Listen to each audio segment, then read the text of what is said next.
Hi friends, good evening. Welcome to LTX classes. ఈరోజు మనం ఈ వీడియోలో PIB analysis for 16th to 23rd November ఈ మధ్య వచ్చినటువంటి డేట్స్లో వచ్చిన ఇంపార్టెంట్ ఆర్టికల్స్ ఫ్రమ్ PIB మనం డిస్కస్ చేద్దాము. చాలా ఇంపార్టెంట్ ఆర్టికల్స్ ఉన్నాయి ఈ వీక్ PIBలో. సో ఒకటి కూడా స్కిప్ చేయకుండా వినండి అండ్ నోట్స్ మేక్ చేసుకోండి. అండ్ ఈ PDF కోసం మీరు కావాలనుకుంటే you can get it on the app. Scroll అవుతున్నట్టు మీరు ఆ నెంబర్కి కాల్ చేసినా లేదా యాప్లో అయినా మీరు PDFని డౌన్లోడ్ చేసుకోవచ్చు. Okay, so let us start PIB analysis. First article వచ్చేసి న్యూ CAG అపాయింటెడ్. కాగ్ అంటాం కదా, కంట్రోలర్ అండ్ ఆడిటర్ జనరల్గా కొత్త ఆయన అపాయింట్ అవ్వడం జరిగింది. సో దానికి సంబంధించి న్యూస్లో ఉందన్నమాట. కాబట్టి అసలు ఫస్ట్ ఎవరయ్యారు అని చూద్దాము. ఆ తర్వాత కాకి సంబంధించి కొన్ని ఇంపార్టెంట్ పాయింట్స్ చూద్దాం. ఓకేనా. Government said K. Sanjay Murthy will be the next controller and auditor general of India.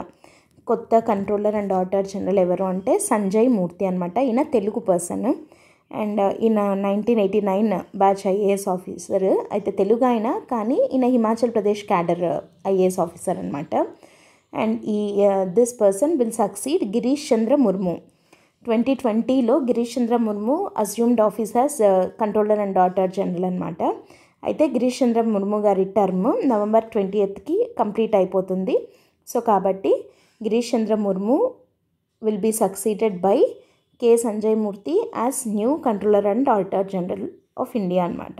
Okay, and మనకు తెలిసిన విషయమే that controller and auditor general కాగ్ని ఎవరు అపాయింట్ చేస్తారు? ప్రెసిడెంట్ ఆఫ్ ఇండియా కదా. President Draupadi Murmu has appointed Sanjay Murthy as the CAG by virtue of the power vested by Article 148 of 1 ప్రకారము president appoints controller and auditor general of India అనమాట. And మూర్తి ఈయన సంజయ్ మూర్తి ప్రస్తుతం higher education department of higher ఎడ్యుకేషన్కి సెక్రటరీగా ఉన్నారు. So ఆయన ఇప్పుడు గిరీష్ చంద్ర ముర్ము గారి ప్లేస్లో కొత్తగా కాగ్గా అపాయింట్ అవ్వడం జరిగింది. సో ఇప్పుడు కంట్రోలర్ అండ్ ఆడిటర్ జనరల్ అంటే ఎవరు, ఈయన ఏం చేస్తారు అనేది చూద్దాము. కాగ్ అంటే ఏంటి? Guardian or care taker of the national purse అంటాం కదా. అంటే బేసిక్గా అసలు మొత్తం మనం గవర్నమెంట్ పెడుతున్న ఖర్చులకు కానీ వీటికన్నిటికీ ఒక అకౌంటబిలిటీ ఉండేలాగా, ఒక ఆడిటింగ్ మెకానిజం ఉండేలాగా చేసే పర్సనే కాగ్ అంటే. So he is the guardian or care taker of the national purse. అంటే మన ఇండియాలో పెట్టే ప్రతి ఒక్క ఖర్చుకి ఒక కేర్ టేకర్ లాంటి వాడు కాగ్ అంటే. So CAG is appointed by president according to article 148 of 1 అని ఇందాక చెప్పుకున్నాం. అండ్ ఈయన రిమూవల్ ప్రొసీజర్ ఏంటి అంటే the procedure and grounds for removal ఈ same as supreme court judge. Supreme court జడ్జిని ఏ గ్రౌండ్స్ ఆఫ్ రిమూవల్తో అయితే రిమూవ్ చేయగలమో అదే గ్రౌండ్స్ ఆఫ్ రిమూవల్ ఉండాలి. And the procedure followed for removal కూడా సుప్రీంకోర్ట్ జడ్జిని ఏ ప్రొసీజర్తో అయితే మనం రిమూవ్ చేస్తామో సేమ్ ప్రొసీజర్, అంటే ఇద్దరిని ఈక్వల్ ఫుటింగ్లో పెట్టినట్టు. అంటే అంత ఇంపార్టెన్స్ ఉన్నటువంటి పర్సన్, లైక్ ఒక సుప్రీంకోర్ట్ జడ్జి ఎంత ఇంపార్టెంటో కాగ్ కూడా సేమ్ లెవెల్ అనమాట. And next, he is not eligible for further office under the union or state government after he ceases to hold his office. So ఇతని office complete అయిన తర్వాత, term complete అయిపోయిన తర్వాత, ఇప్పుడు suppose for example Girish Chandra Murmu గారిది time అయిపోయింది కదా, term అయిపోయింది. సో ఆయన ఇంకా బయటకు వచ్చేస్తాడు.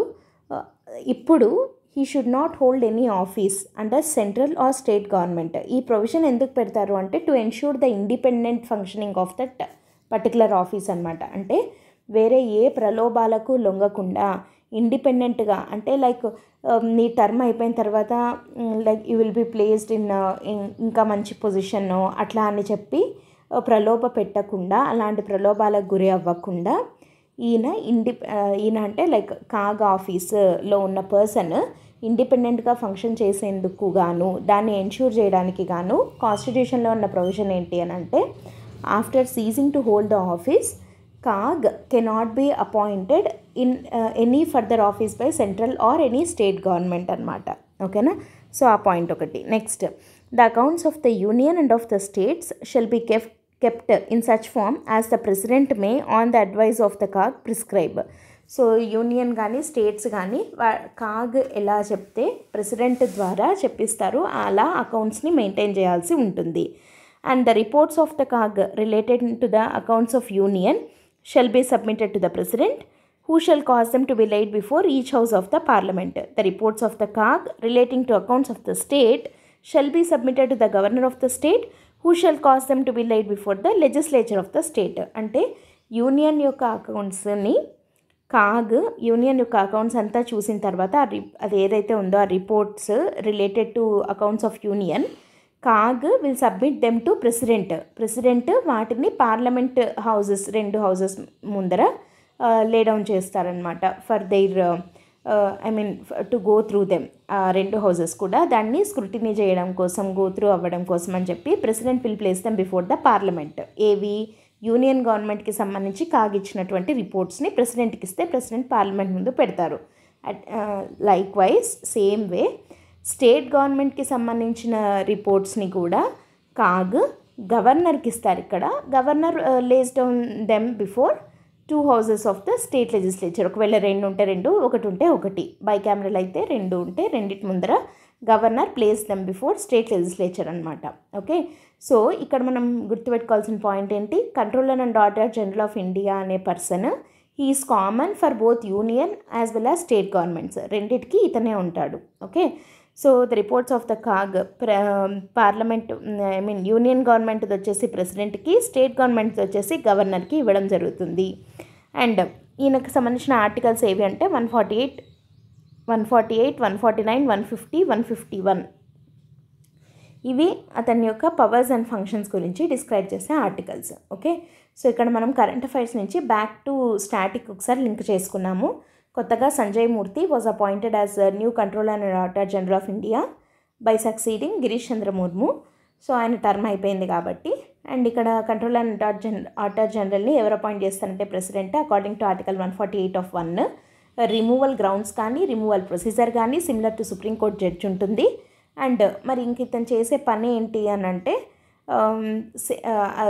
యూనియన్ అండ్ స్టేట్ గవర్నమెంట్స్కి సంబంధించిన అకౌంట్స్ని మెయింటైన్ చేయించడం, దానికి సంబంధించిన రిపోర్ట్స్ని ప్రిపేర్ చేయడం, ఆ రిపోర్ట్స్ యూనియన్ అయితే ప్రెసిడెంట్కి ఇచ్చి పార్లమెంట్ ముందు పెట్టియడము, స్టేట్ అయితే గవర్నర్కి ఇచ్చి స్టేట్ లెజిస్లేచర్ ముందు పెట్టియడం. ఆర్టికల్స్ వచ్చేసి 148 to 151 అనమాట.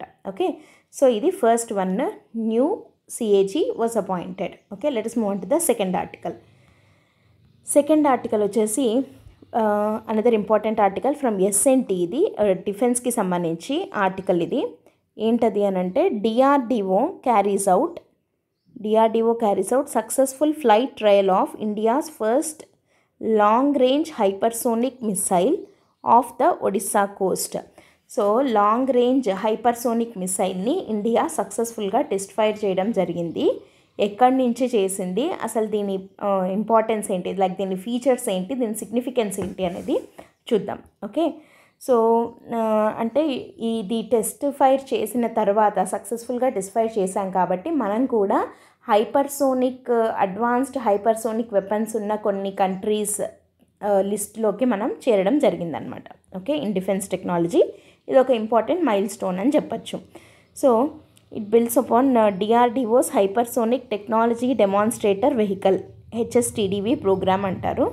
సో ఇది it tested MAX-6 scramjet in 2019 and 20. Already 2019లో 20లో MAX-6 స్క్రామ్జెట్ని టెస్ట్ చేయడం జరిగింది. అంటే ఇప్పుడు దీని యొక్క ఇంపార్టెంట్ ఫీచర్స్ ఏంటి అని అంటే ఈ హైపర్సోనిక్ మిజైల్వి, దీని రేంజ్ వచ్చేసి it has a range of over 1500 kilometers. దీని రేంజ్ స్పీడ్ ఎంత అంటే MAX-6 అంటే ఏంటి, 6 times the speed of the sound అని. సో అంత స్పీడ్ తోటి, సౌండ్ స్పీడ్ కన్నా 6 times స్పీడ్ తోటి వెళ్ళగలదు. అండ్ దాని రేంజ్ ఎంత అంటే 1500 kilometers రేంజ్ అనమాట. అండ్ దీని స్పెషాలిటీ ఏంటి అంటే మిడ్ ఫ్లైట్ మాన్యూవరబిలిటీ. అంటే it merges the speed of a ballistic missile with the agility like mid-flight movements of a cruise missile to bypass the defenses. అంటే ఇది ఒక బ్యాలిస్టిక్ మిసైల్ యొక్క స్పీడ్ అండ్ క్రూయిజ్ మిసైల్ లాంటి mid flight movements రెండు కలిపి ఉన్న ఒక feature దీంట్లో ఉంటుంది.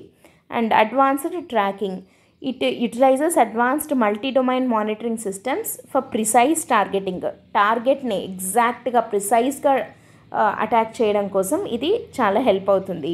అండ్ దీనికి ఉన్న ఇంకొక ఫీచర్ ఏంటంటే మల్టీ పేలోడ్ క్యాపబిలిటీ. అంటే ఇది ఓన్లీ కన్వెన్షనల్ వార్ హెడ్డా, అంటే దాంట్లో కన్వెన్షనల్ వెపన్సా లేకపోతే న్యూక్లియర్ వెపన్స్నా క్యారీ చేయగలిగేది, అట్లా మార్చి అడుగుతారనమాట. It can carry both. It is capable of carrying both conventional as well as nuclear warheads అనమాట. సో ఇవి దీంట్లో ఉన్న ఇంపార్టెంట్ ఫీచర్స్. రేంజ్ వచ్చేసి 1500 కిలోమీటర్స్, స్పీడ్ వచ్చేసి Mach 6, and mid flight manoeuvrability ఉంది, అండ్ ప్రిసైజ్ టార్గెటింగ్ చేయగలదు, and multi payload capability ఉన్నాయన్నమాట. And దీని అప్లికేషన్స్ ఏంటి, మరి ఇన్ని ఫీచర్స్ ఉన్నాయి కదా, దీన్ని ఎక్కడెక్కడ వాడతారు అంటే ఆర్మీ వాళ్ళు, నేవీ వాళ్ళు, ఎయిర్ ఫోర్స్ వాళ్ళు అందరు వాడతారు. అయితే నేవల్ వర్షన్ మాత్రం ఇంకా డెవలప్మెంటల్ స్టేజ్లోనే ఉందన్నమాట. సో ఇది దేనికి వాడతాము అని అంటే ఎనిమీ వార్షిప్స్ దూరంగా, ఇప్పుడు మనం దీని రేంజ్ ఎంత అన్నాం, 1500 కిలోమీటర్స్ రేంజ్ కదా. సో కాబట్టి దూరంగా ఉన్నటువంటి ఎనిమీ వార్షిప్స్ మీద అటాక్ చేయడానికి, ప్రిసైజ్ టార్గెటింగ్ చేయడానికి ఈ హైపర్సోనిక్ మిసైల్ని మనం వాడడం జరుగుతుంది. అసలు ఈ హైపర్సోనిక్ మిసైల్స్ అంటే ఏంటి అని అంటే they can fly at speeds of mach 5. అంటే మ్యాక్ 5 అంటే 5 times the sound of speed అని. ఈ నెంబర్ దేన్ని డినోట్ చేస్తుంది అంటే స్పీడ్ ఆఫ్ ద సౌండ్ కన్నా ఎంత ఎక్కువ, ఎన్ని టైమ్స్ ఎక్కువ అనేది. మ్యాక్ 6 వచ్చేసి స్పీడ్ ఆఫ్ ద సౌండ్ కన్నా 6 times ఎక్కువ అని. సో మ్యాక్ 5 అంతకన్నా ఎక్కువ, అట్లీస్ట్ మ్యాక్ 5 స్పీడ్ కన్నా ఎక్కువ వెళ్ళే వాటిని ఏం మిజైల్స్ అంటామంటే మనము హైపర్సోనిక్ మిజైల్స్ అంటామన్నమాట. హైపర్ అంటే లైక్ ఎక్కువ అని కదా. సో ఎంత ఎక్కువ అని అంటే మ్యాక్ 5 కన్నా ఎక్కువ, అట్లీస్ట్ మ్యాక్ 5 ఉండాలి. అండ్ దీని యొక్క కీ ఫీచర్ ఏంటి అని అంటే mid flight manoeuvrability, unlike ballistic missiles that follow a fixed path. Ballistic missiles ఏంటి, మనకు ఆల్రెడీ బ్యాలిస్టిక్ మిసైల్స్ చాలా ఉన్నాయి.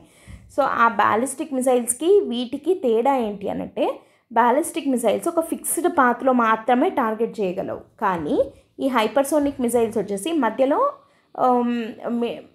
మిడిల్ ఆఫ్ ద ఫ్లైట్లో చేంజ్ కూడా అవ్వగలవు.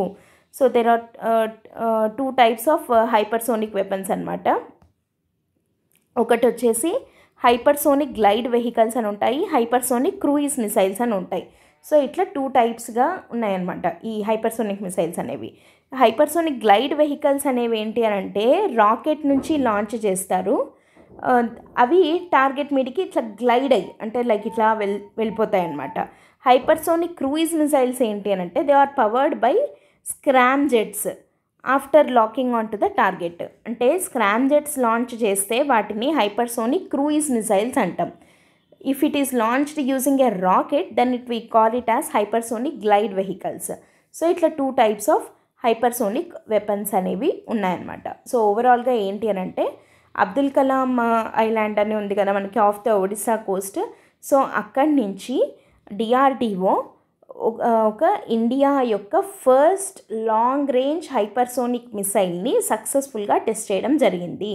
సో ఇది మనకి చాలా జరుగుతూ ఉంటాయి ఇట్లా టెస్ట్ ఫ్లైట్స్, కానీ ఇది ఫస్ట్ది కాబట్టి ఇంపార్టెంట్ డిఫెన్స్ పాయింట్ ఆఫ్ వ్యూలో. Okay, so first long range hypersonic మిసైల్ని ఎక్కడి నుంచి టెస్ట్ చేశారు అంటే ఒడిస్సా కోస్ట్ నుంచి. సో ఈ హైపర్సోనిక్ మిసైల్స్ దేనికి అని అంటే it has advantage over ballistic missiles because మధ్యలో కూడా వాటి ఫ్లైట్ని middle of the flight manoeuvrability ఉంటుంది దానికి, అంటే చేంజ్ చేసుకోగలవు వాటి పాత్ని. అండ్ తర్వాత మ్యాక్ 6 స్పీడ్ తోటి ఈ ప్రస్తుతం టెస్ట్ చేసింది మ్యాక్ 6 స్పీడ్ తోటి వెళ్తుంది. హైపర్సోనిక్ అంటే మినిమం మ్యాక్ 5 ఉండాలి. అండ్ దీని రేంజ్ ఎంత అంటే 1500 కిలోమీటర్స్. సో లాంగ్ రేంజ్లో ఉన్న ఎనిమీ వార్షిప్స్ మీద ప్రిసైజ్గా టార్గెట్ చేయడానికి ఇది చాలా చాలా హెల్ప్ అవుతుంది. Okay, so this is the second article. Let us move on to the third one. Third article వచ్చేసి అస్సామ్స్ సెమీ కండక్టర్ ప్లాంట్. అస్సాంలో ఒక సెమీ కండక్టర్ యూనిట్ని ఓపెన్ చేయడం జరిగింది. ఇది ఇండియాకి ఎంత ఇంపార్టెంట్, ఇండియా యొక్క సెమీ కండక్టర్ మిషన్కి ఈ పర్టికులర్ ప్లాంట్ అనేది ఎంత ఇంపార్టెంట్ అనేది చూద్దాము. అస్సాంలో ఎక్కడ అంటే మొరేగావ్ అని ఉంది, మొరిగావ్ అని. సో అక్కడ మొరిగావ్లో సెమీ కండక్టర్ యూనిట్ని ఓపెన్ చేయడం జరిగింది. ఎవరు డెవలప్ చేశారు దీన్ని అని అంటే టీసాట్ అంటే Tata semi conductor assembly and test private limited అని ఉంది. సో వీళ్ళు అస్సాంలోని మొరిగావ్లో ఓపెన్ చేయడం జరిగింది. దీని ఇన్వెస్ట్మెంట్ ఎంత అంటే 27,000 crores అనమాట. మరి ఎంత ఇన్వెస్ట్ చేశారు కదా, ప్రొడక్షన్ కెపాసిటీ ఎంత అంటే ఎన్ని సెమీ కండక్టర్ చిప్స్ని పర్ డే తయారు చేయగలరు అంటే up to 48 million semiconductor chips per day using advanced packaging technologies. Flip chip, ఐసిప్ అనేవి టెక్నాలజీస్ మనకు అంత డెప్త్గా అక్కర్లేదు. అయితే దీని ప్రొడక్షన్ కెపాసిటీ కూడా మనకేం అక్కర్లేదు. ఇట్లా ఎవ్వరు అడగరు దాని ప్రొడక్షన్ కెపాసిటీ ఎంత, దాని ఇన్వెస్ట్మెంట్ ఎంత అని అడగరు. కాకపోతే అడిగేదానికి ఒకవేళ స్టాటిక్గా అది కూడా ఎస్ఎస్సి లాంటి ఎగ్జామ్స్లో ఏమన్నా అడగాలి అని అనుకుంటే సెమీ కండక్టర్ యూనిట్ లేదా ప్లాంట్ కొత్తగా రీసెంట్గా ఇండియాలో ఎక్కడ ఓపెన్ అయింది అని అంటే అస్సాంలోని మొరిగావ్లో. ఓకే, సో ఇక్కడ మరి ఇది మనం ఎందుకు చూడాలి, పిఐబిలో వచ్చిన ఈ ఆర్టికల్ని మనం ఏ పాయింట్ ఆఫ్ వ్యూలో మనం డిస్కస్ చేయాలి అని అంటే దీనివల్ల యాక్చువల్గా ఈ ప్లాంట్ మిడ్ 2025కి it will be completely ready అనమాట. మరి దీని ఇంపాక్ట్ ఎలా ఉంటుంది అంటే యాక్చువల్గా దీని ఇంపాక్ట్ ఈ సెమీ కండక్టర్ యూనిట్ వల్ల 15,000 మందికి డైరెక్ట్గా ఎంప్లాయ్మెంట్ వస్తుంది, 11,000 to 13,000 ఇండైరెక్ట్ ఎంప్లాయ్మెంట్ వస్తుంది. అండ్ అస్సాం అండ్ దాని చుట్టుపక్కల ఉన్న ఏరియాస్లో ఎకనామిక్ గ్రోత్ ఉంటుంది. And global and domestic market integration, semiconductors ద్వారా చిప్స్ని తయారు చేస్తున్నాయి కాబట్టి గ్లోబల్ లెవెల్లో అండ్ డొమెస్టిక్ లెవెల్లో మార్కెట్ ఇంటిగ్రేషన్కి హెల్ప్ అవుతుంది. అండ్ డొమెస్టిక్ అండ్ ఇంటర్నేషనల్ మార్కెట్స్కి మనం ఎక్స్పోర్ట్స్ చేయడానికి కూడా బాగుంటుంది. And India global semiconductor supply చైన్లో ఒక కీ ప్లేయర్ అయ్యేదానికి హెల్ప్ అవుతుంది. సో ఇది socio economic impact of this plant. యాక్చువల్గా ఇది కూడా మనల్ని అడగరు. మరి మోరేగావ్లో పెట్టిన ఈ సెమీ కండక్టర్ ప్లాంట్ యొక్క ఇంపార్టెన్స్ మనకి ఎగ్జామ్లో ఏంటి అంటే మనం ఎగ్జామ్లో దీని గురించి ఎందుకు చదవాలి, పిఐబిలో వచ్చిన ఈ ఆర్టికల్ని మనం ఎందుకు చదువుతున్నాము అంటే బికాజ్ దీని వెనకలున్న పాయింట్ ఏంటి అని అంటే ఇండియా యొక్క సెమీ కండక్టర్ మిషన్. దీన్ని క్వశ్చన్గా అడిగేదానికి అవకాశం ఉంది. Okay, India semiconductor market 2023లో ఎంత ఉంది, ఇక్కడ కొన్ని ఫ్యాక్ట్స్ చెప్తున్నాం మనము. సెమీ కండక్టర్ మార్కెట్ గురించి ఇండియాలో పరిస్థితి ఏంటి సెమీ కండక్టర్స్ది అంటే 2023లో ఇండియా సెమీ కండక్టర్ మార్కెట్ వచ్చేసి దాని worth $38 billion, but it is expected to grow to $109 billion by 2030. ఇది 2024. సో 2023లో 38 బిలియన్ ఉన్నది, 2030కి వెళ్ళేసరికి 109 బిలియన్ అవుతుంది అంటున్నాం. అంటే మోర్ దాన్ 3 times అవుతుంది అని అంటున్నాం కదా. సో ఆల్మోస్ట్ 3 times అవుతుంది అని అంటున్నాం. సో ఇంత స్కోప్ ఉన్నటువంటి ఈ సెమీ కండక్టర్ గ్రోత్ని మనము యూటిలైజ్ చేసుకోగలగాలి. దాని యొక్క నెసెసిటీని మనం గుర్తించి దాన్ని వాడుకొని ఒక ఇంటర్నేషనల్ మార్కెట్లో మనం కూడా ఒక మంచి ప్లేయర్ అవ్వాలి in case of semi conductors అంటే దానికోసం అని చెప్పి పెట్టిందే ఇండియా సెమీ కండక్టర్ మిషన్ అనమాట. సో ఇప్పుడు ఈ మిషన్ యొక్క ఆబ్జెక్టివ్స్, విజన్ ఏంటి, దాంట్లో ఉన్న కీ కాంపోనెంట్స్ ఏంటి అనేది చూద్దాం. This mission was launched in 2021లో లాంచ్ అయింది with financial outlay of 76,000 crores. So దీని కింద ఇట్లాంటి ప్లాన్స్ని సపోర్ట్ చేయడం కోసము ఎంత అవుట్లే ఇవ్వడం జరిగింది దీనికి అంటే 71,000 crores వాజ్ గివెన్ అనమాట. అండ్ ఇది దేనికి అసలు ఈ missions India semiconductor mission దేనికంటే to establish sustainable semiconductor and display ecosystem reducing import reliance. మనం ఇంపోర్ట్స్ మీద చాలా డిపెండ్ అయి ఉన్నాం సెమీ కండక్టర్స్ కోసము. సో ఆ ఇంపోర్ట్ మీద రిలై అవ్వడాన్ని తగ్గించి ఇండియాలో సెమీ కండక్టర్ మ్యానుఫ్యాక్చరింగ్ని పెంచి అండ్ ఆ ఎకోసిస్టమ్ బాగా స్ట్రెంథన్ అయ్యేలాగా చేయడం కోసము పెట్టిన మిషనే ఇండియా సెమీ కండక్టర్ మిషన్ అనమాట. And it is guided by international experts. తర్వాత గవర్నమెంట్, ఇండస్ట్రీ, అకాడమియా అన్నీ ఒకదాంతో ఒకటి కొలాబరేట్ అయ్యి ఈ మిషన్ని సక్సెస్ఫుల్గా ముందుకు తీసుకెళ్తున్నాయి. అండ్ దీంట్లో కీ కాంపోనెంట్స్ ఏంటి అంటే సెమికాన్ ఇండియా ప్రోగ్రామ్. ఈ సెమికాన్ ఇండియా ప్రోగ్రామ్ ఏంటి అని అంటే సెమీ కండక్టర్స్కి సంబంధించిన fabrication, packaging, sensors, assembly, testing ఇవన్నీ ఈ సెమికాన్ ఇండియా ప్రోగ్రామ్ కింద చేయడం జరుగుతుంది. అండ్ దీని యొక్క బ్రాడర్ ఇంపాక్ట్ ఏంటి, ఈ ఇండియా సెమీ కండక్టర్ మిషన్ యొక్క ఇంపాక్ట్ ఏంటి, బ్రాడర్ ఇంపాక్ట్ ఏంటి, దేని మీద ఎక్కువ ఉంటుంది, అసలు ఇది మనం ఎందుకు ఈ మిషన్ని తీసుకొని వచ్చాము అని అంటే it reduces the reliance on semiconductor imports. ఇందాకే చెప్పుకున్నాం ఇంపోర్ట్స్ తగ్గుతాయి. And it boosters India's global value chain position. So ఇక్కడ మనం ఇందాక ఏమని చెప్పుకున్నాము, ఒక్క అస్సాంలోనే మొరిగావ్లోనే డైలీ ఎంత అన్నాము 48 production capacity 48 million semi conductor chips తయారవుతాయి పర్ డే అని అంటున్నాం. సో ఇంత ప్రొడక్షన్ ఉంటే ఇంపోర్ట్ మీద రిలయన్స్ తగ్గినట్టే కదా.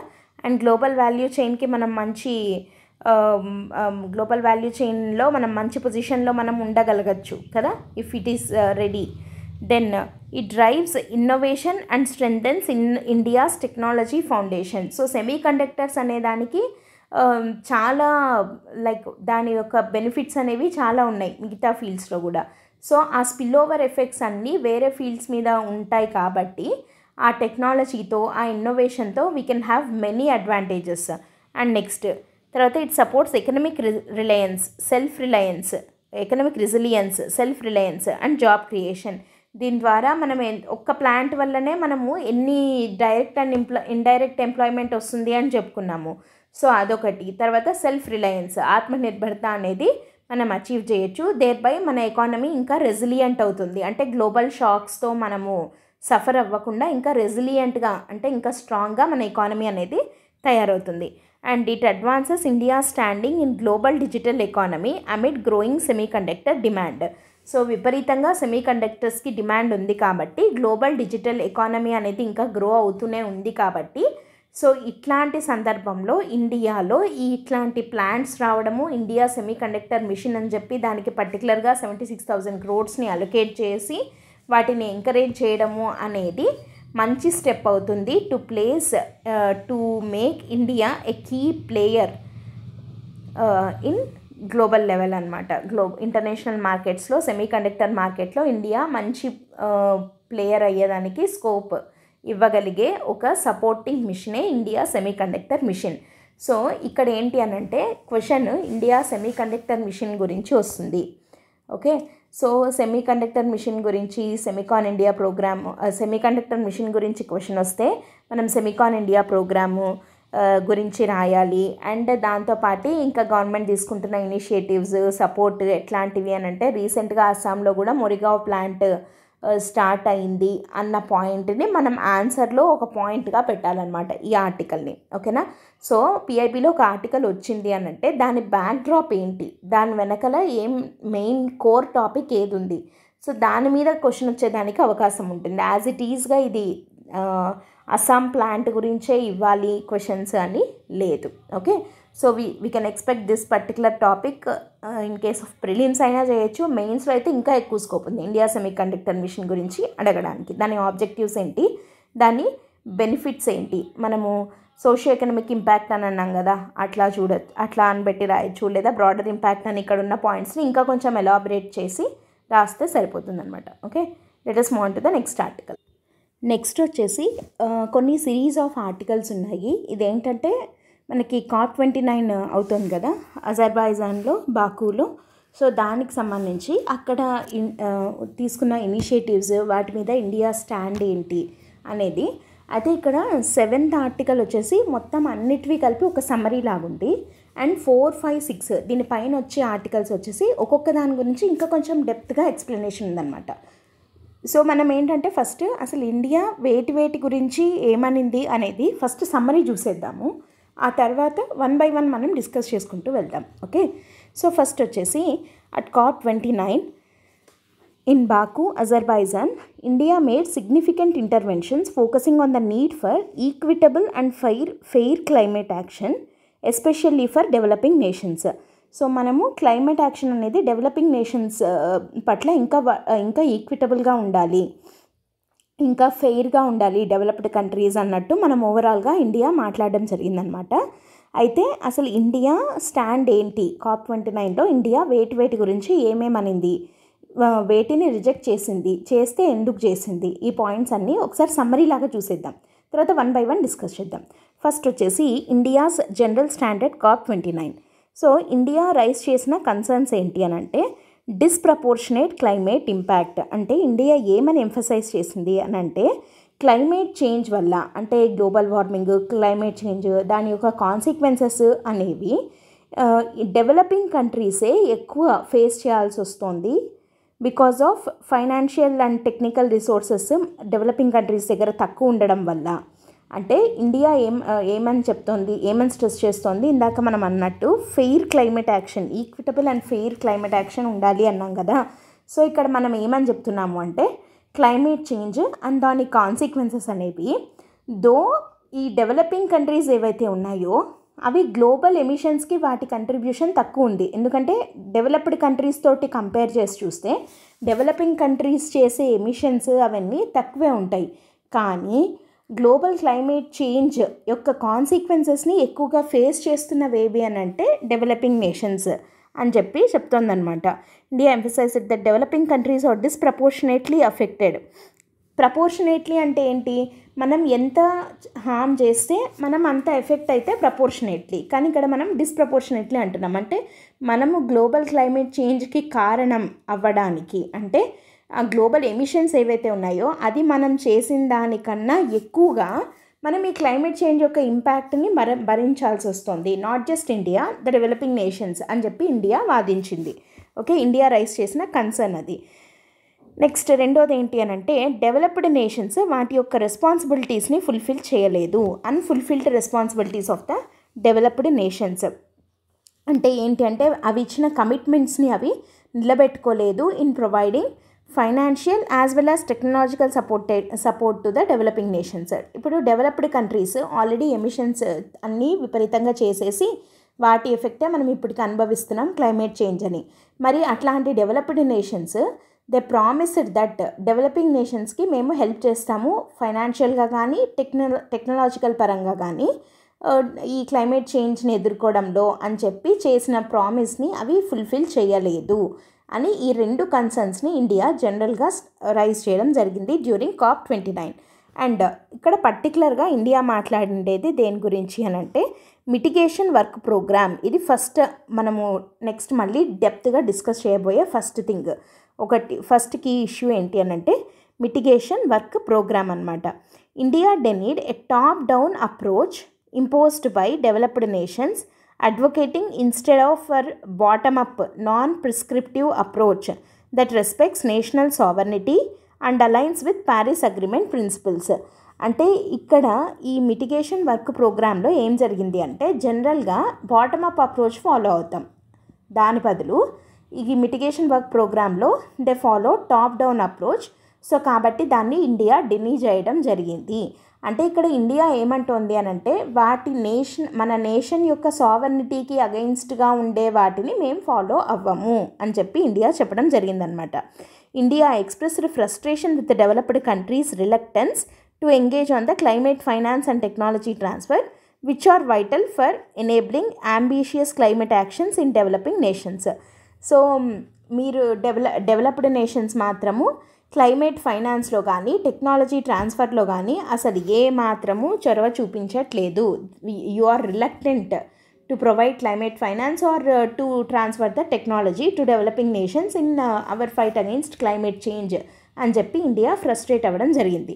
సో మిటిగేషన్ వర్క్ ప్రోగ్రామ్ని మనం ఎందుకు డినై చేయడం జరిగింది, బికాస్ అది నేషనల్ సావర్నిటీని రెస్పెక్ట్ చేయట్లేదు and not aligning with Paris agreement principles. So ఇక్కడ బాటమ్ అప్ అప్రోచ్ బదులు టాప్ డౌన్ అప్రోచ్ ఫాలో అవుతున్నారు కాబట్టి వీ డినైడ్ దట్. ఓకే, ఇది ఫస్ట్ది. రెండోది ఏంటి అంటే దాని గురించి మళ్ళీ డెప్త్గా చూద్దాము. సెకండ్ వన్ ఏంటి అని అంటే India's intervention on just transition గురించి ఇండియా ఏమనుంది. India advocated for a broader understanding of just transition, emphasising global climate justice, equity and the common but differentiated responsibilities and respective capabilities. CBDR-RC principle. CBDR principle చాలా famous కదా మనకి. Common but differentiated responsibilities, respective capabilities. అంటే అందరికీ కొన్ని common responsibilities ఉంటాయి, కానీ common but differentiated responsibilities అంటే ఏ country అయితే ఎక్కువ ఎమిషన్స్కి రెస్పాన్సిబుల్ అయ్యిందో that should have more responsibility in the fight against climate change కదా. సో దాన్ని మనం CBDR-RC ప్రిన్సిపల్ అని అంటాము. సో దాన్ని ఎంఫసైజ్ చేయాలి అని చెప్పి చెప్పడం జరిగిందనమాట ఇండియా. సో ఇక్కడ ఇండియా దేన్ని అపోజ్ చేసింది అంటే India opposed focusing solely on NDCs, nationally determined contributions అంటాం కదా, NDCs and NAPs, national adaptation plans, in discussions about just transitions, arguing that these mechanisms should not be the only framework for climate action. ఎంతసేపు ఉన్న national NDCs మీరు ఎంతవరకు achieve చేశారు, లేకపోతే national adaptation plans మీరు ఏం చేస్తున్నారు, ఇవి మాత్రమే కాదు, these should not be the only framework for climate action, ఇంకా బ్రాడ్గా ఉండాలి అని చెప్పడం జరిగింది. India denied the unilateral imposition of climate transition cost on developing countries, highlighting the need for developed nations to bear the greater responsibility. CBDR principle అంటే అదే కదా, developed nations should have more responsibility than developing. So కాబట్టి just transition అంటే ఏంటి అని అంటే CBDRRC ప్రిన్సిపల్ని follow అవ్వడం అంటే ఏంటి, క్లైమేట్ ట్రాన్సిషన్కి అయ్యే క్లైమేట్ ట్రాన్సిషన్ అంటే we're transitioning towards a greener future అని అంటున్నాం. సో దానికి గాను అయ్యే ఖర్చులు అంటే టెక్నాలజీ ట్రాన్స్ఫర్కి టెక్నాలజీ అడాప్టేషన్కి కానీ వీటికన్నిటికీ ఆ ఇన్నోవేషన్స్కి కానీ వాటికి అయ్యే ఖర్చులు ఏవైతే ఉన్నాయో ఆ క్లైమేట్ ట్రాన్సిషన్ కాస్ట్స్ అని అంటున్నాం కదా, వాటిని డెవలపింగ్ నేషన్సే ఎక్కువగా భరిస్తున్నాయి దాన్ దట్ ఆఫ్ డెవలప్డ్. కానీ యాక్చువల్గా CBDR ప్రిన్సిపల్ ప్రకారం డెవలప్డ్ నేషన్స్కి ఆ రెస్పాన్సిబిలిటీ ఎక్కువ ఉండాలి అని చెప్పి ఇండియా అట్లా యూనిలేటరల్గా మొత్తం డెవలపింగ్ నేషన్స్ మీదనే ఈ ఖర్చుని ఇంపోజ్ చేయడము అనేదాన్ని అపోజ్ చేయడం జరిగిందనమాట. అండ్ ఇక్కడ ఇండియా చేసిన డిమాండ్స్ ఏంటి అని అంటే, India called for easing of the intellectual property right barriers on green technologies, the recognition of a carbon debt owed by the developed nations, and a more inclusive approach to climate science that addresses equity and environmental justice. So ఇప్పుడు ఏదన్నా ఒక మంచి green technology రిలేటెడ్గా ఏదన్నా ఒక మంచి innovation ఉంటుంది, కానీ దాని మీద ఇంటలెక్చువల్ ప్రాపర్టీ రైట్ IPR ఉంటుంది. సో ఇప్పుడు ఆ టెక్నాలజీని యూజ్ చేసుకుందామంటే IPRని బ్రేక్ చేసినట్టు. సో అట్లా కాకుండా అంటే దానికి అప్పుడు ఏమవుతుంది, మనము ఆ టెక్నాలజీని అడాప్ట్ చేసుకోవడంలో ఇబ్బందులు వస్తాయి. సో కాబట్టి ఇండియా ఏం చెప్తోంది, ఈ IPR బ్యారియర్స్ని ఈజ్ చేయండి, కొంచెం ఏమంటారు ఫ్లెక్సిబుల్ చేయండి. సో దట్ ఆ IPRs ఫ్లెక్సిబుల్ అయితే ఈజ్ అవుతే అప్పుడు ఏమవుతుంది, ఆ టెక్నాలజీని మనము యూజ్ చేసుకొని మనం ఆ గ్రీన్ టెక్నాలజీని ఈజీగా అడాప్ట్ చేసుకోవచ్చు. సో దట్ క్లైమేట్ చేంజ్ నుంచి మనం ఆ మిటిగేషన్కి ఇది హెల్ప్ అవుతుంది అని ఇండియా అంటుంది. ఇంకోటి ఏంటి, developed nations they owe carbon debt అంటే వాళ్ళు చాలా డెట్ అంటే ఏంటి, రుణపడి ఉండడం అంటాం కదా, అంటే వాళ్ళు ఇప్పటికే విపరీతంగా ఖర్చు పెట్టేశారు. సో కాబట్టి ఇంకా వాళ్ళు అంటే ఆ ఎమిషన్స్ అనేది చేసేసారు. సో కాబట్టి చేయడానికి లేదు అనే దాన్ని వాళ్ళు రికగ్నైజ్ చేయాలి. అండ్ ఇంకోటి ఏంటి అని అంటే ఎన్విరాన్మెంటల్ జస్టిస్లో ఈక్విటీ అనేది ఉండాలి, ఇంక్లూజివ్ అప్రోచ్ ఉండాలి. అంటే డెవలపింగ్ నేషన్స్ వాటి యొక్క నీడ్స్ని ఐడెంటిఫై చేసి వాటి యొక్క అవసరాలను గుర్తించి డెవలప్డ్ నేషన్స్ వాటికి సపోర్ట్ చేయాలి. Next, India also stressed that developed nations should take the lead by achieving net zero emissions by 2030, freeing up the carbon space for developing countries and reducing the transition cost for their citizens. So first 2030 కల్లా net zero emissions, మనది net zero ఎప్పటికీ 2070 కదా మన net zero target. కానీ developed nations net జీరోని 2030 కల్లా achieve చేసేసి ఆ కార్బన్ స్పేస్ని ఫ్రీ అప్ చేయాలి. సో ఇది ఇండియా చెప్పినటువంటి ఇండియా యొక్క demands in COP29.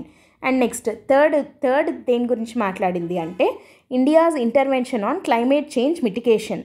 So climate change మిటిగేషన్కి సంబంధించి ఇండియా ఏం హైలైట్ చేసింది అని అంటే pre-2030 యాక్షన్. అంటే India highlighted the critical importance of the period 2020 to 2030. అంటే ఇప్పుడు మనం ఉన్న పీరియడ్ అంటే ఈ డెకేడ్ అనమాట, 2020 to 2030 పీరియడ్ యొక్క ఇంపార్టెన్స్ని గుర్తిస్తూ ఏమని చెప్పింది అని అంటే, noting that 86% of the remaining carbon budget would be used up in this time frame.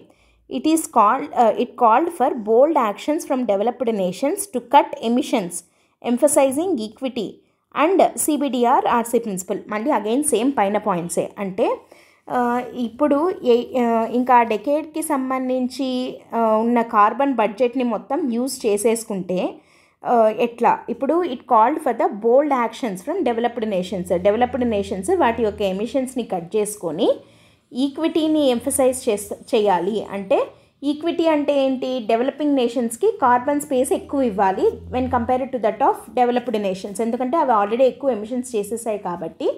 So ఇందాక చెప్పినట్టు 2030 కల్లా నెట్ జీరో ఎమిషన్స్ టార్గెట్ని అచీవ్ చేసి ఆ కార్బన్ స్పేస్ని ఫ్రీ చేస్తే it can be distributed among the developing nations. So దాన్ని బట్టి అవి కొంచెం డెవలప్ అవుతాయి అని చెప్పి ఇండియా స్ట్రెస్ చేయడం జరిగిందనమాట.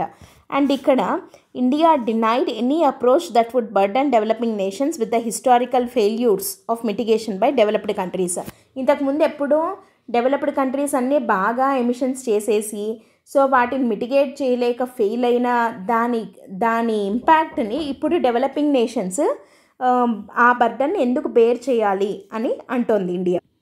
నెక్స్ట్ వచ్చేసి ఇండియా ఇంకా దేన్ని అపోజ్ చేసింది, ఇందాక మనం చెప్పుకున్నాం కదా ఇంటలెక్చువల్ ప్రాపర్టీ రైట్స్ మీద ఉన్న రిస్ట్రిక్షన్స్ని ఈజ్ చేయాలి ఆన్ గ్రీన్ టెక్నాలజీస్ రిలేటెడ్వి. సో దానివల్ల ఏమవుతుంది అని అంటే ఈ టెక్నాలజీ ట్రాన్స్ఫర్ అనేది ఇంకా అఫోర్డబుల్గా, ఇంకా యాక్సెసిబుల్గా, ఇంకా అడాప్టబుల్గా మారుతుంది. సో దట్ డెవలపింగ్ నేషన్స్ కానీ లీస్ట్ డెవలప్డ్ నేషన్స్ కానీ లైక్ మైండెడ్ డెవలపింగ్ కంట్రీస్ అని అంటాము, LMDCs అంటాము.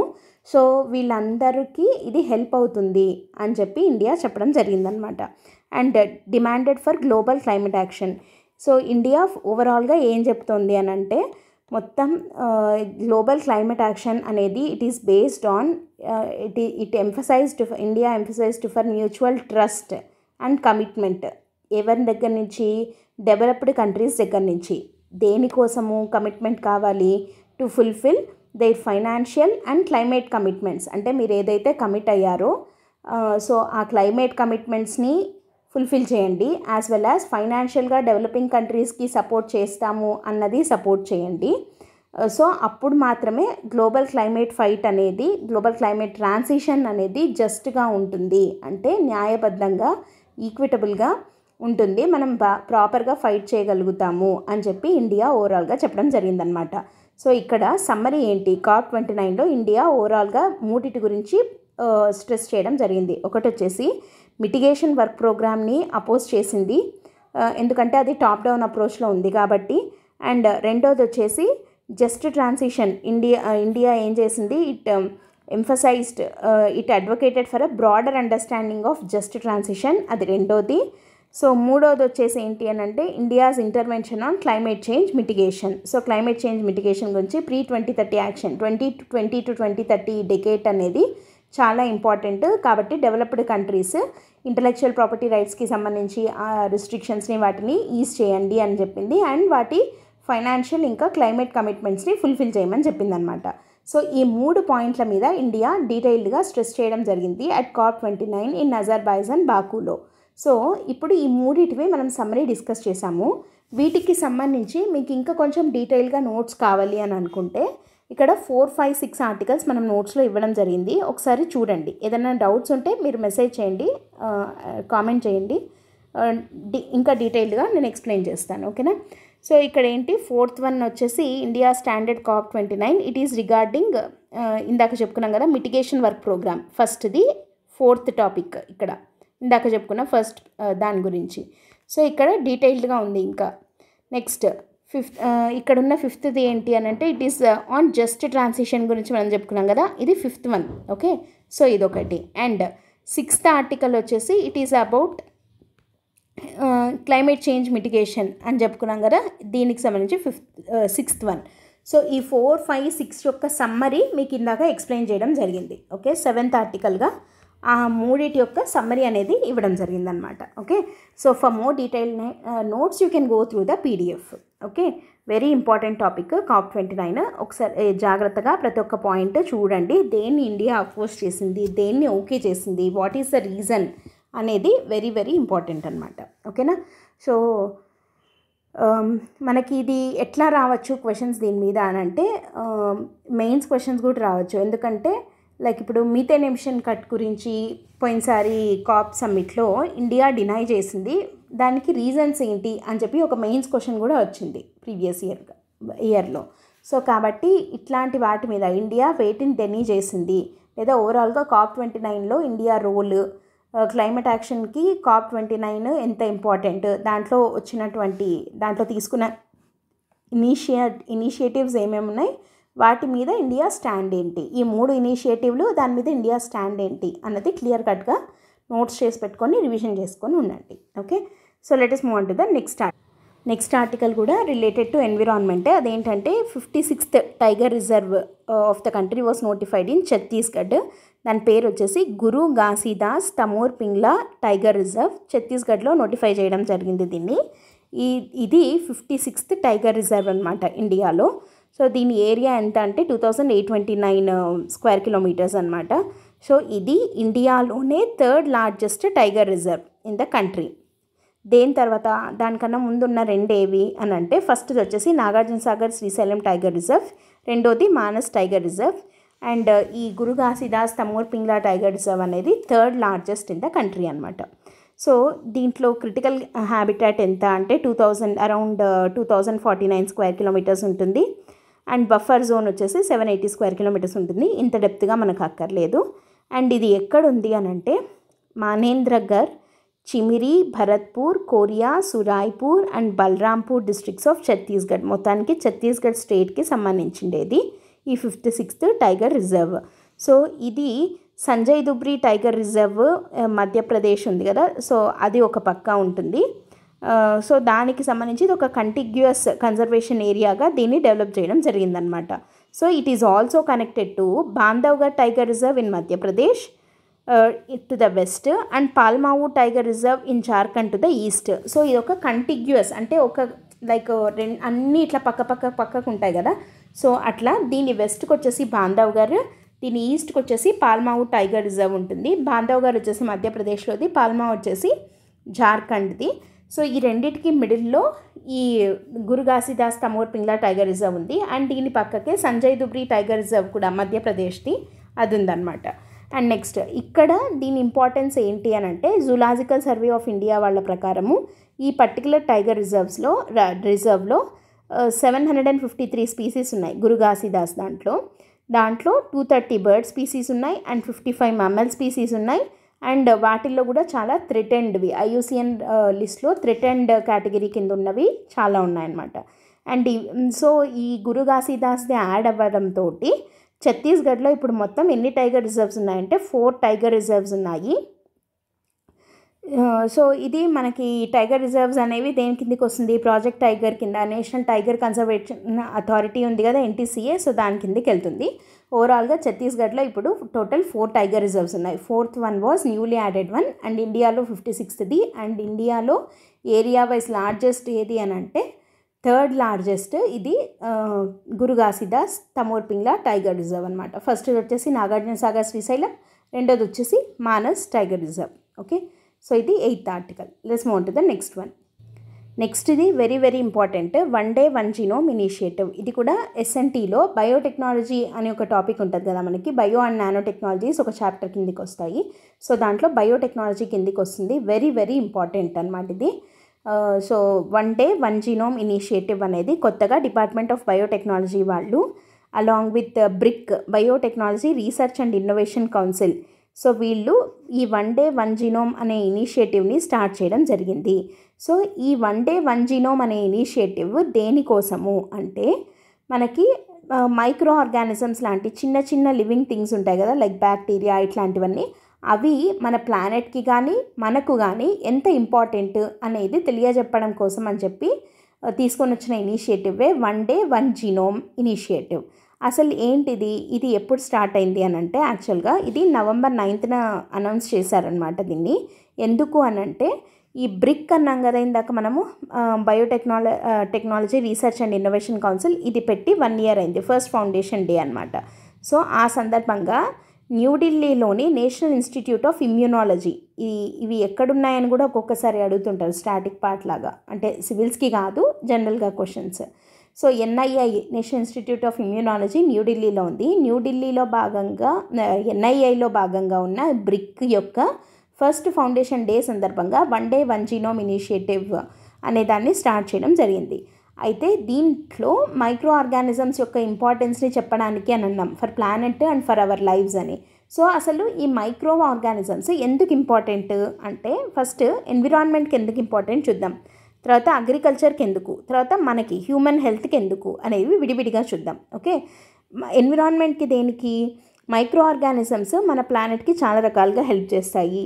ఎట్లా అంటే, హార్మ్ఫుల్ కెమికల్స్ని క్లీనప్ చేయడంలో, తర్వాత వేస్ట్, ఇప్పుడు మనము చెత్త అంతా వేస్ట్ అంతా పడేస్తాం కదా, దాన్నంతా బ్రేక్ డౌన్ చేసేది ఏవి, మైక్రో ఆర్గానిజమ్సే. అండ్ మీథేన్ లాంటి గ్యాసెస్ని ప్రొడ్యూస్ చేయడంలో that can be used for energy. So ఆ సాలిడ్ వేస్ట్ని మేనేజ్ చేసి మీథేన్ లాంటి గ్యాసెస్ని ప్రొడ్యూస్ చేసి ఎనర్జీగా వాడుకునేలాగా హెల్ప్ చేసేవేవి అని అంటే మైక్రో ఆర్గానిజమ్సే. సో ఈ ప్రాసెసెస్ని బయోజియోకెమికల్ సైకిల్స్ అని అంటాము. మనకి ఎకోసిస్టమ్ అండ్ బయోడైవర్సిటీ టాపిక్లో ఎకోసిస్టమ్ సర్వీసెస్ అనే టాపిక్ వచ్చినప్పుడు ఈ బయోజియోకెమికల్ సైకిల్స్ అనేది వస్తుందన్నమాట. సో ఈ బయోజియోకెమికల్ సైకిల్స్ ద్వారానే అర్త్ అనేది బ్యాలెన్స్డ్గా మెయింటైన్ అవుతుంది. ఈ బయోజియోకెమికల్ సైకిల్స్ ప్రాపర్గా మెయింటైన్ అవ్వడంలో మైక్రో ఆర్గానిజమ్స్దే మెయిన్ రోల్ అంతా. సో మైక్రో ఆర్గానిజమ్స్ అనేది వెరీ ఇంపార్టెంట్. సో కాబట్టి వాటి గురించి తెలుసుకోవడం కోసం చేసిందే ఈ 1 Day 1 Genome ఇనిషియేటివ్ అనమాట. అదే దీనికి ఎన్విరాన్మెంట్కి ఎట్లా హెల్ప్ అవుతాయని.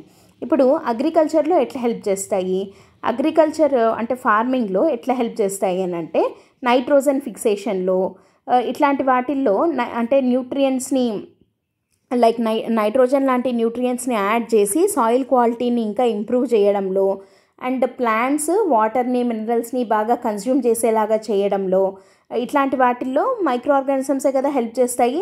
And they also protect the crop from pests అంటే హార్మ్ఫుల్ ఇన్సెక్ట్స్ ఉంటాయి, పెస్ట్స్ వీడ్స్ ఇట్లాంటి వాటి నుంచి ప్లాంట్స్ని మొక్కల్ని రక్షించడంలో కూడా మైక్రో ఆర్గానిజమ్స్ చాలా చాలా ఇంపార్టెంట్ రోల్ ప్లే చేస్తాయి. So for agriculture also it is very important.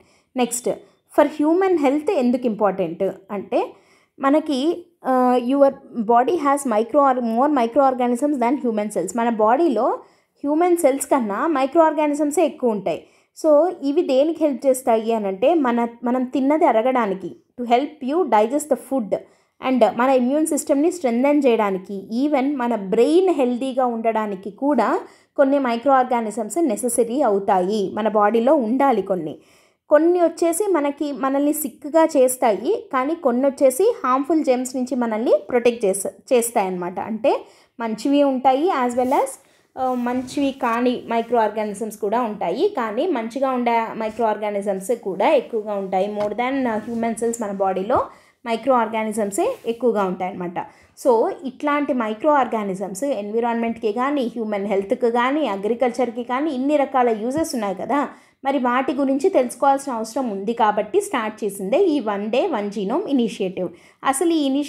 అసలు జీనోమ్ సీక్వెన్సింగ్ అంటే ఏంటి అంటే ఈ జీనోమ్ సీక్వెన్సింగ్ అనేది ఏం చేస్తుంది అంటే it is a process where scientist study the genetic material of the micro organisms to learn about their abilities. అంటే ఇప్పుడు ఏదైనా సరే మనకి మన డిఎన్ఏ ద్వారానే మన కేపబిలిటీస్ వస్తాయి కదా.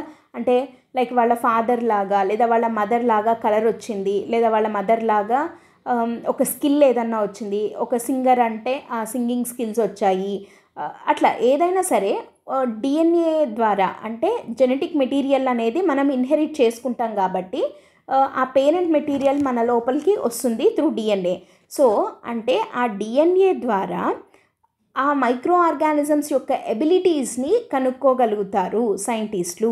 Okay, so to learn about their abilities. For example they can discover the enzymes అంటే proteins that speed up the important processes, వేటి ద్వారా ఇట్లా జరుగుతుంది అని తెలుసుకుంటారు.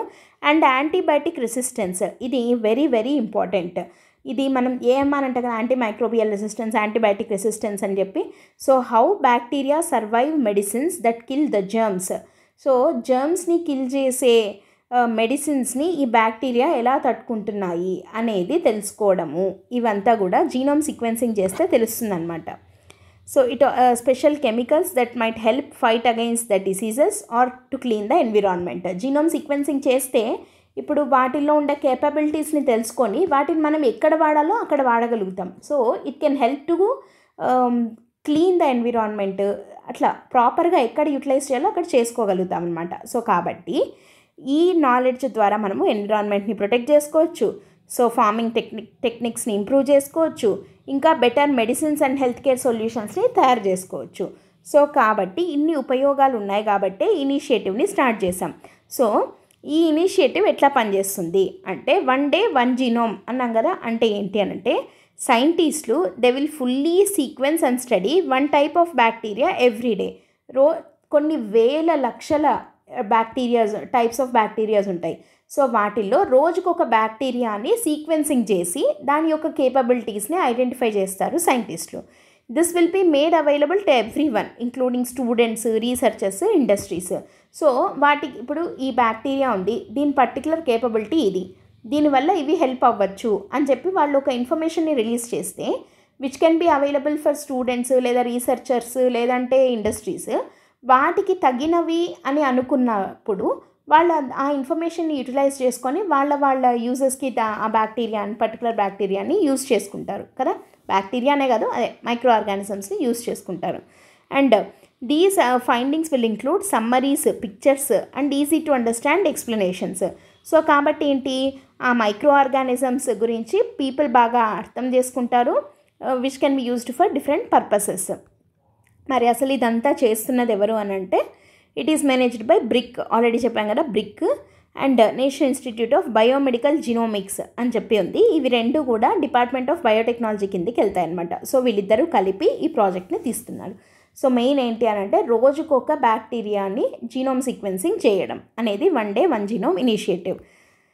సో మైక్రో ఆర్గానిజమ్స్ యొక్క హిడెన్ ఎబిలిటీస్ని అండర్స్టాండ్ చేసుకోవడము, సైంటిస్ట్లకి వాళ్ళకి రియల్ వరల్డ్ ప్రాబ్లమ్స్ని సాల్వ్ చేయడంలో ఈ బ్యాక్టీరియాస్ ఎట్లా హెల్ప్ అవుతాయి అనేది కనుక్కోవడంలో వాళ్ళ పనిని ఈజీ చేయడము, అండ్ ఆల్సో అగ్రికల్చర్ని ఇంప్రూవ్ చేయడం, ఎన్విరాన్మెంట్ని ప్రొటెక్ట్ చేయడం అండ్ హెల్త్ కేర్ని ఇంకా అడ్వాన్స్ అయ్యేలాగా చేయడం.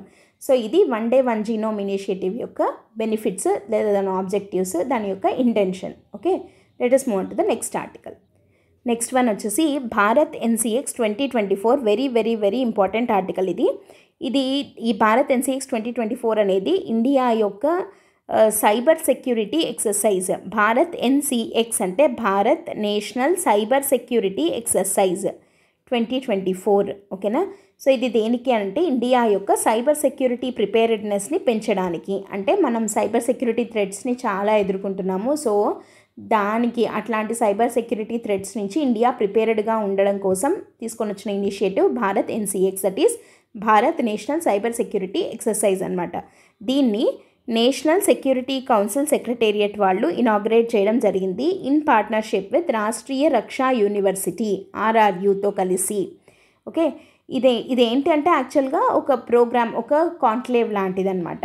ఇక్కడ దీంట్లో ఏంటి అని అంటే ఇట్ ఎయిమ్స్ టు బూస్ట్, దీని యొక్క ఎయిమ్ ఏంటి అని అంటే ఇండియా యొక్క సైబర్ డిఫెన్స్ని పెంచడం, incident response and strategic decision making కేపబిలిటీస్ని ఇండియావి సైబర్ సెక్యూరిటీ పరంగా పెంచడం కోసం అని చెప్పి తీసుకొని వచ్చిన ఎక్సర్సైజే ఇది Bharat national cyber security exercise.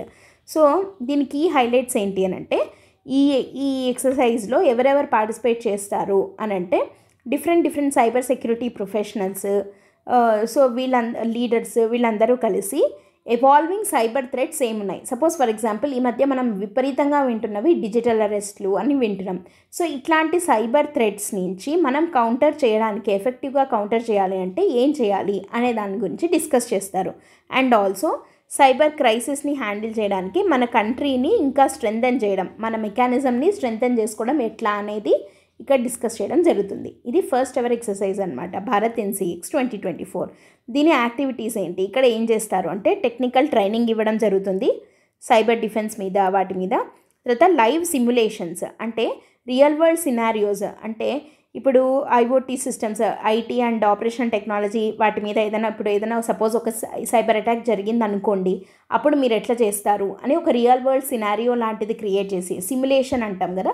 So అట్లా అంటే ఆ సినారియోని క్రియేట్ చేస్తే అప్పుడు మన రెస్పాన్స్ ఎట్లుండాలి అనేది లైవ్ సిమ్యులేషన్స్ని క్రియేట్ చేసి దాని ద్వారా వీళ్ళని ట్రైన్ చేస్తారు. And also strategic decision making exercise, senior leaders across different sectors ఈ సైబర్ క్రైసిస్ కనుక వస్తే అప్పుడు మన డెసిషన్ మేకింగ్ ఎట్లా స్ట్రాటజిక్గా ఎట్లా తీసుకోవాలి అనే దాని గురించి వీళ్ళు డిస్కస్ చేస్తారు.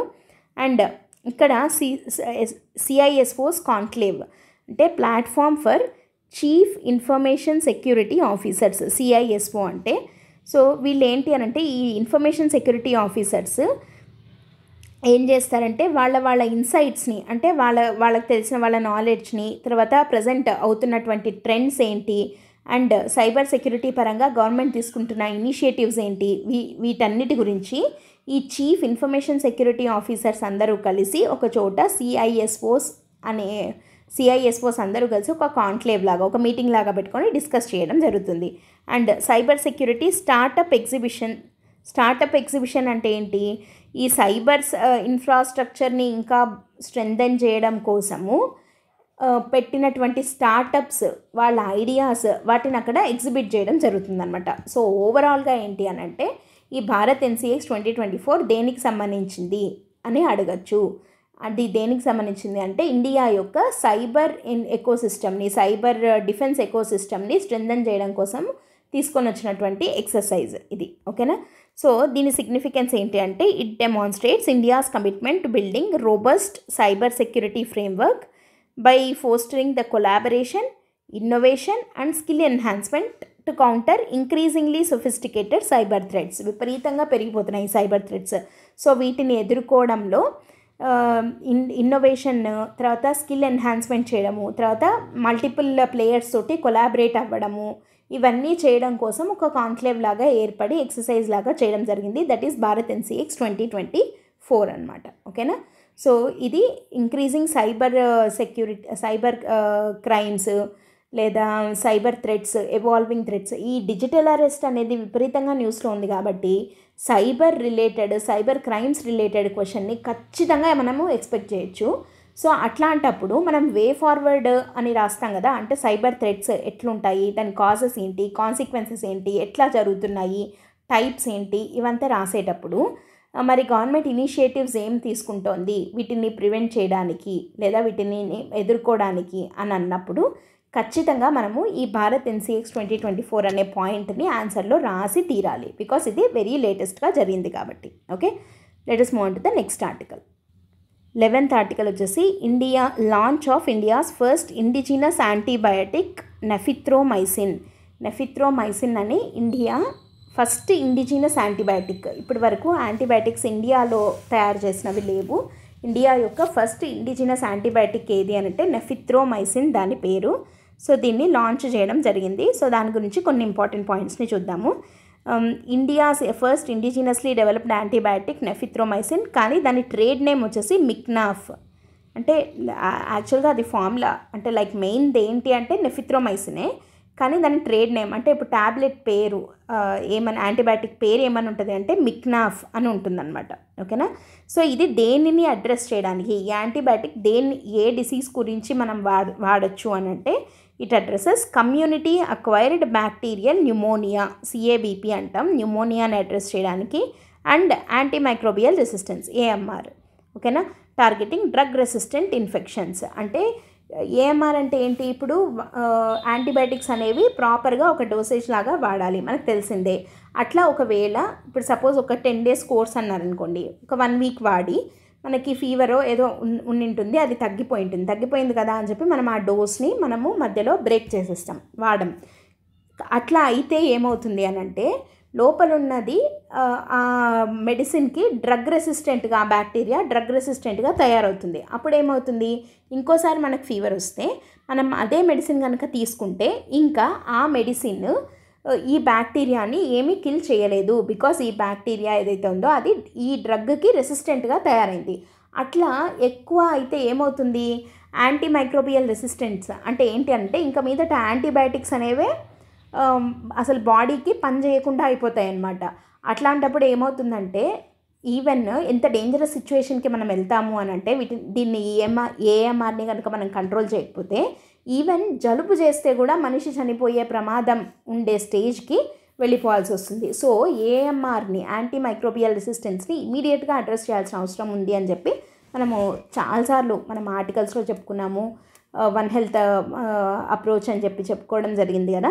సో ఇప్పుడు ఆ AMRని అడ్రస్ చేయడానికి ఈ యాంటీబయాటిక్ వచ్చింది, that is nafithromycin, which was indigenously developed in India, and దీని ట్రేడ్ నేమ్ వచ్చేసి మిక్నాఫ్ అనమాట.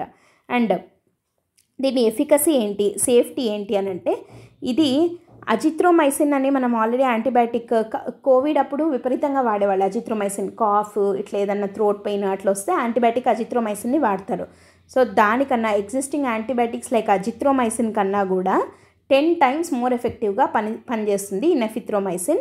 అండ్ ఇదేంటి అంటే జస్ట్ 3 డోసెస్ ఓవర్ 3 days వాడితే సరిపోతుంది. సో షార్ట్ ట్రీట్మెంట్ డ్యూరేషనే కాబట్టి బాగుంటుంది. అండ్ సైడ్ ఎఫెక్ట్స్ కూడా చాలా మినిమంగా ఉంటాయి.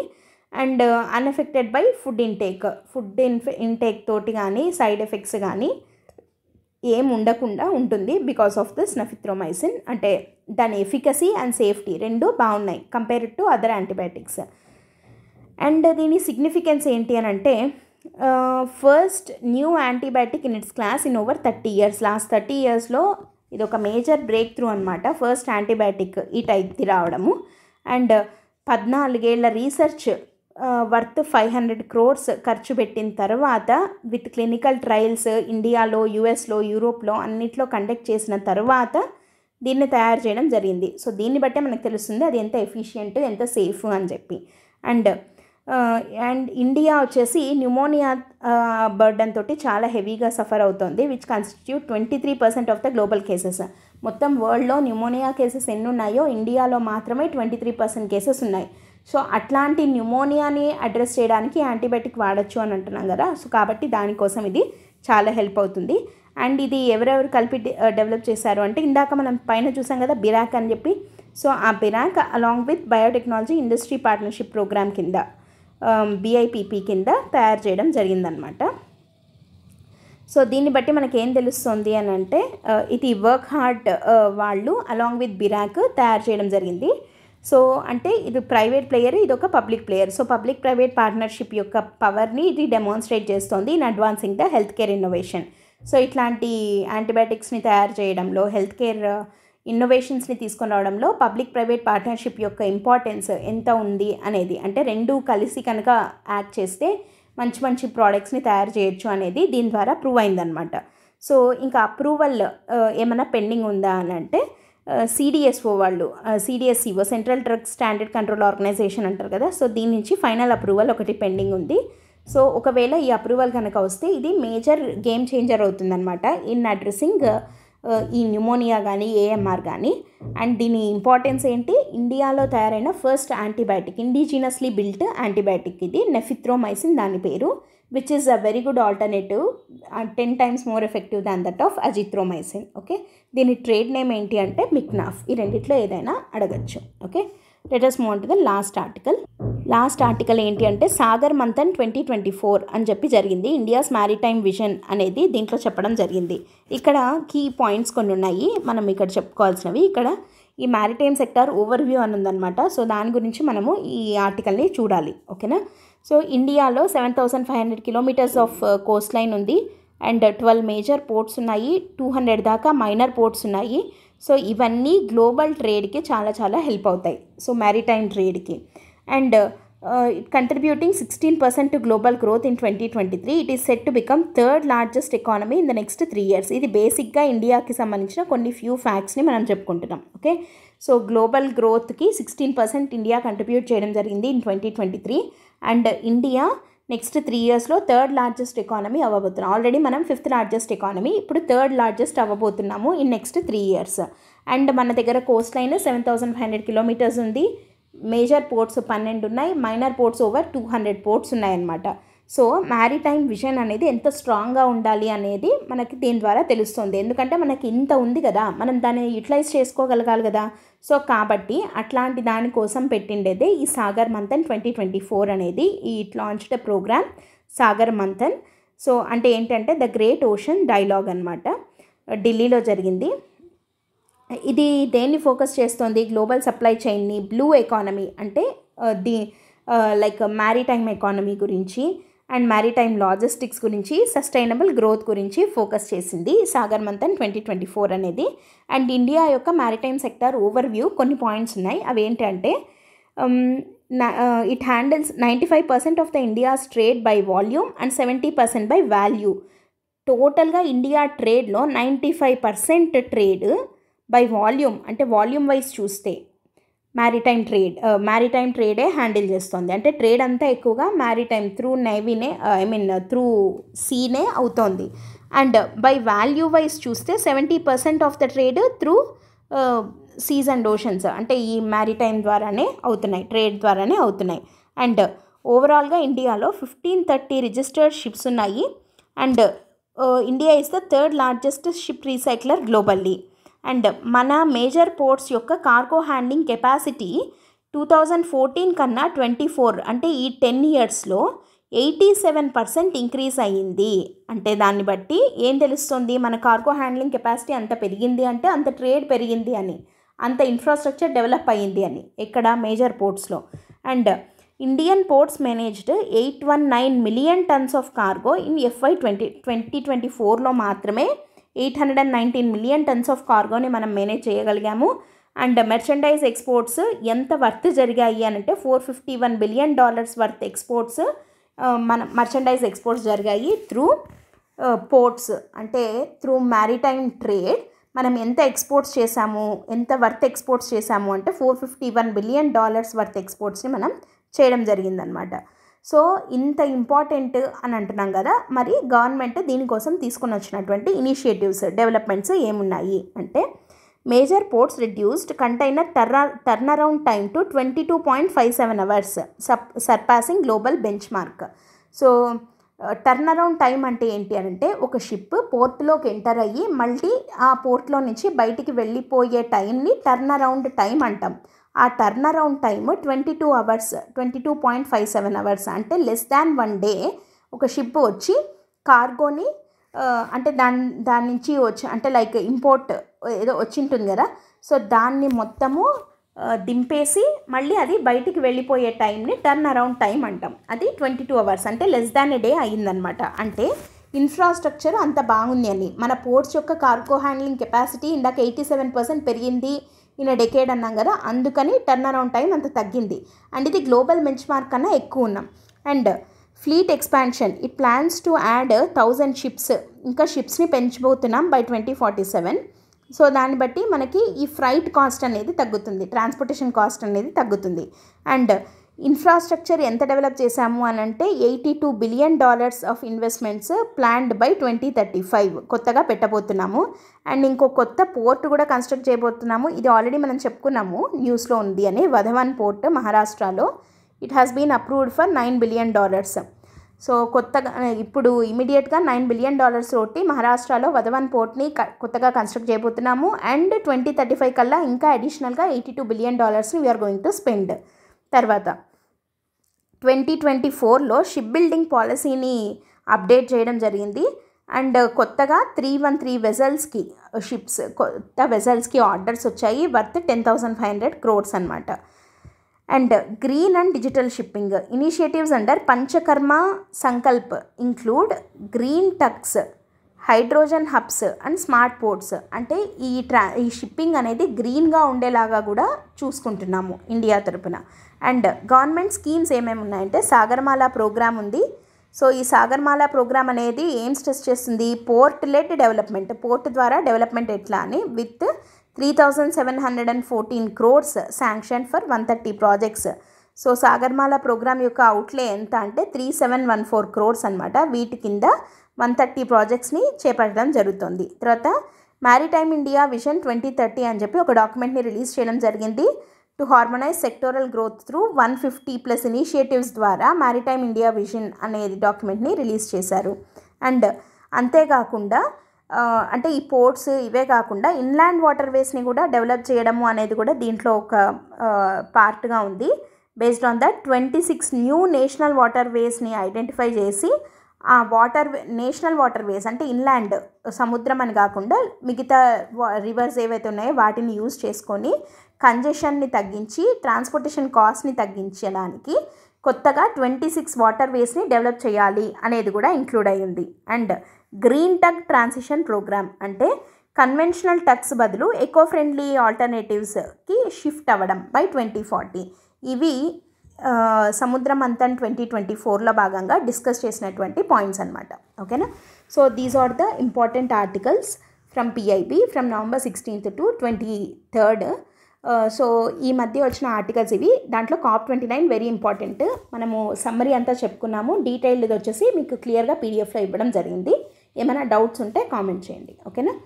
మనము నెక్స్ట్ వీక్ మళ్ళీ మిగతా ఆర్టికల్స్ అన్నిటిని డిస్కస్ చేద్దాం. Okay. Don't skip PIB, very important ఇది ఎగ్జామ్కి. That's it for today. Thanks for listening. All the best. By.